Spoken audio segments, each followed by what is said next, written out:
Is going to play out far more forcefully. He will have a much freer hand. We're going to see a period of significant repression of Erdogan's opponents. He's been very effective at intimidating and cowering his opponents using democratic means and democratic instruments.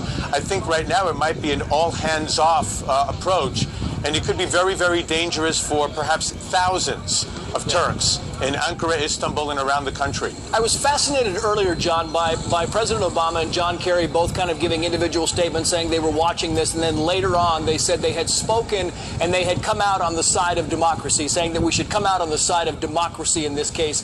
Do you think there was a conversation, from what you know and what you've seen in your career, do you think the President and the Secretary of State had a conversation like, well, who do we pick? Whose side do we choose in this? Or do you think that was a foregone conclusion that it was always going to be Erdogan? I think by and large, Trace, any American president, any U.S. administration is going as a matter of principle to support democratic means for bringing governments in and having governments move on. And I think it's very important for the United States to adhere to that principle where it makes sense. But I think there are some who are going to argue that given the authoritarian streak in Turkey, the very problematic role it's played in our efforts to defeat Islamic State, in our efforts to try and bring about the right solution to Syria and the civil war there, and a number of other issues across the Middle East, from Egypt to Pakistan, that perhaps another government is one that's going to advance Western security interests, work as a closer partner of the United States and other allies in the region.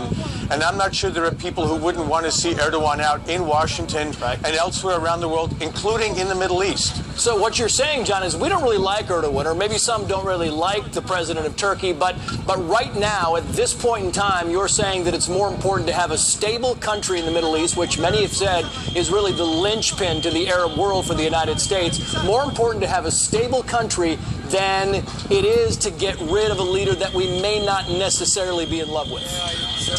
A destabilized Turkey is going to be very dangerous for American national security interests. The Turks have very successfully inserted themselves into almost every major national security issue the United States faces, from the Mediterranean Sea to Pakistan. It's 1,000 miles plus, and Turkey's a very important player in all of those issues.